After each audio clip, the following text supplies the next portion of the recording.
अगुण सुगुण में भेद क्या है? बोले कोई भेद नहीं। आपको छोटा सा दृष्टांत दो, यहाँ रानीबाग में बर्फी बिकती है, बर्फी। अरे हाँ ना, कुछ तो बोलो जल्दी जल्दी, क्या भाव बिकती है? मैं इसलिए पूछा, मुझे 42 साल हो गए यार कथा बोलते रानीबाग में।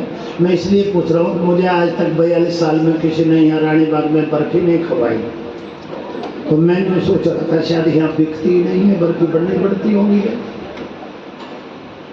तो मैं से किसी ने खवाई हो बता दो। तो क्या भाव बिकती है बढ़िया वाली बर्फी? 500 रुपए। आज कथा के बाद हम चलेंगे जो सबसे बढ़िया मिठाई की दुकान है उस पर, और उस भैया से कहेंगे भाई बर्फी वाले, मिठाई वाले भैया बर्फी क्या भाव दे? तो कहेगा 500 रुपये किलो। बोले हमें 1 किलो बर्फी नहीं चाहिए, रुपए 1000 ले ले। फिर पंडित जी क्या चाहिए? मैंने कहा बर्फी का 50 ग्राम स्वाद दे दे। बर्फी नहीं चाहिए, बर्फी का क्या चाहिए? स्वाद दे दे।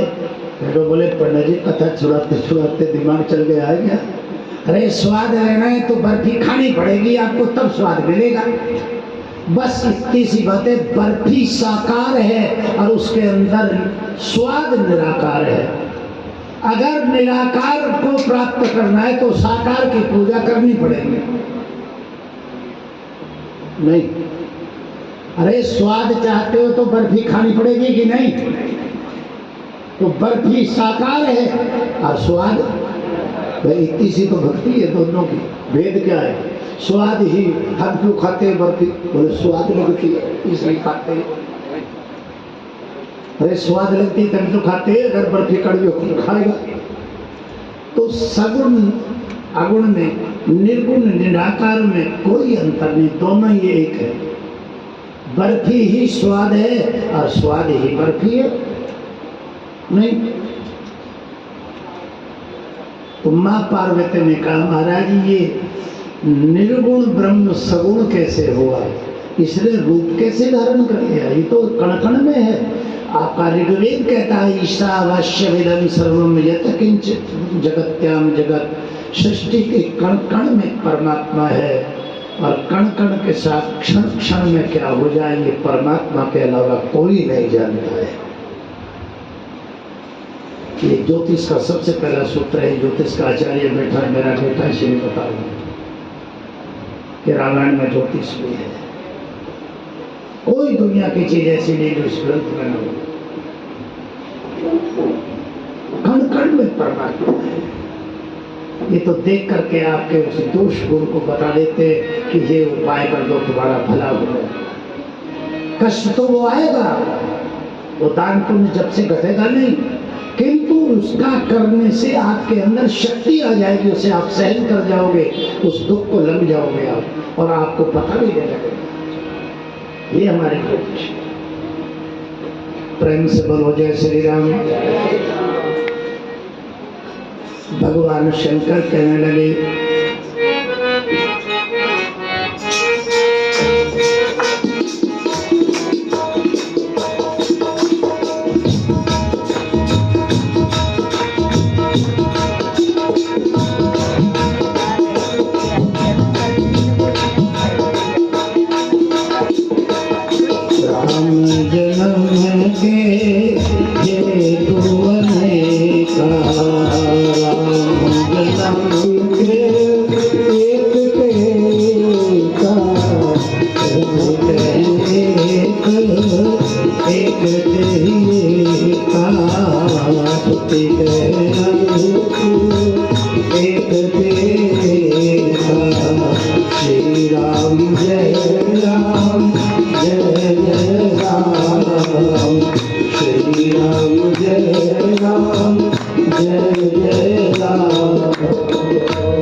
अनेक हेतु हैं और एक से एक बहाने ऐसा वेद कहते हैं, श्रुति कहते हैं वेद।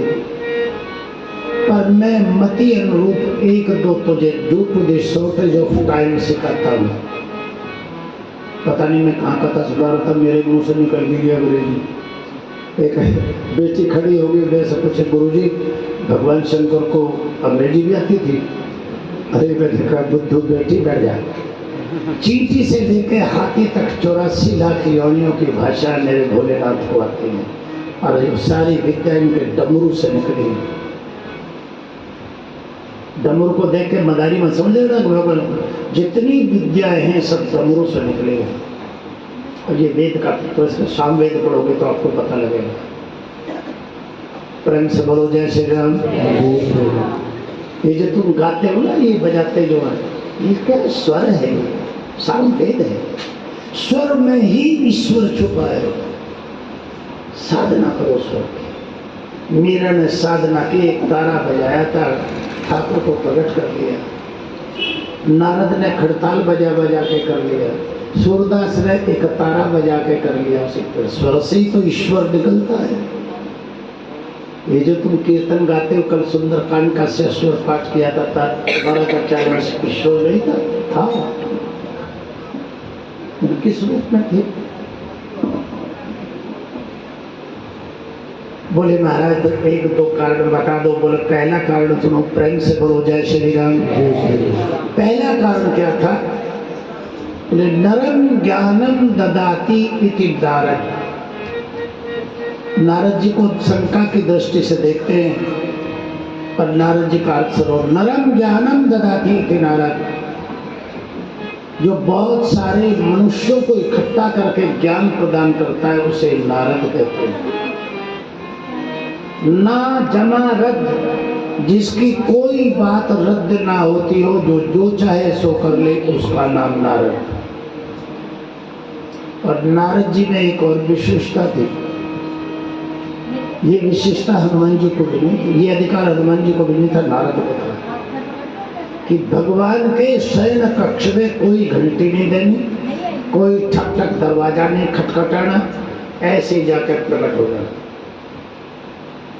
भगवान के शयनालय में लक्ष्मी जी चरण चाप रही हैं, ऐसी शयन मुद्रा में भी नारद जी के अलावा किसी और को जाने का अधिकार नहीं। ऐसे भक्त नारद जी,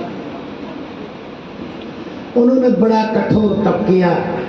कठोर तप करने के बाद काम पर विजय प्राप्त कर, कामदेव को जीत लिया।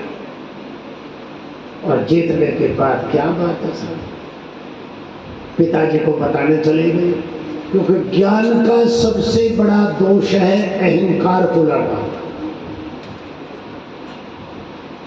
आपको ज्ञान रूप का हो जाए, बल का हो जाए, पद का हो जाए, प्रतिष्ठा का हो जाए, सत्ता का हो जाए, सफलता का हो जाए, सौंदर्य का हो जाए, तो भैया कान पकड़ के माफी मांगता हूँ, नारद जी क्षमा करना, मैं तो तुम्हारे चरणों की धूल भी नहीं हूँ। चाहे देव श्री नारद की तरह से भक्ति का हो जाए। अगर ज्ञान है जीवन में, अहंकार आकर रहेगा, मैं डॉक्टर, मैं इंजीनियर, मैं सेठ, मैं साधु, मैं संत, मैं पंडित जी। पंडित जी बाद में, मैं पंडित होने का अहंकार पहले। डॉक्टर बाद में, मैं डॉक्टर, MBBS। डॉक्टर बाद में, अहंकार पहले। ध्यान से सुनना मेरी बात, मैं सुनाता नहीं हूँ, अपने घर की बात का सुना रहा हूँ। एक दिन 2-4 मेहमान आ गए। मैं जब SHO मंदिर मार्ग था, पंडितानी जी ने टेलीफोन किया, उनके लिए आ सकते हो, 2-3 मेहमान आ रहे हो, मैं खाना वाना बनाओ खिलाओ, मैं आता हूँ। मैं भी पहुँच गया। मेहमान खाना खा रहे थे, मेरी थाली भी लग गई, मैंने भी खाया। उड़द की भुली दाल बन रही थी, सब्जी वब्जी, वो दाल मैंने बड़ी पसंद आई। मैंने कहा पंडितानी जरा एक कोली दाल और ला। खाई, मेहमान तो चले गए। मैंने कहा पंडितानी ये दाल किसने बनाई थी? दाल बड़ी स्वाद थी। बोले जी मैंने बनाई थी। मैंने बहू से पूछा, बोले पापा मम्मी तो किचन में भी नहीं घुसी, दाल किसने बनाई? मैंने। ये इतना पतला है, अहंकार खट्टा आ जाता है, इसका पता नहीं लगता हमको, और ये हमारा विनाश कर देता है।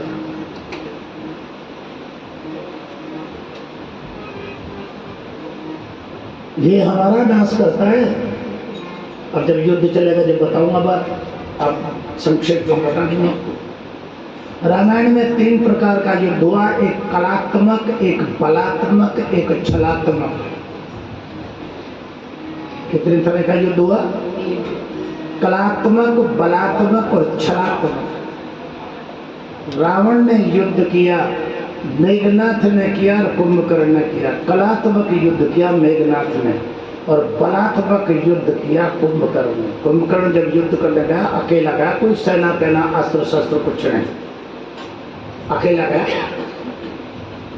और छलात्मक युद्ध किया रावण ने। क्या रावण के तो सभी काम छल युक्त थे, आप जो काम करता था छल से करता था। कुंभकर्ण जब युद्ध करने आया, महाराज जी भालू बाना पड़े टूट करके पकड़ता है, खाता है, पकड़ता है, खाता है।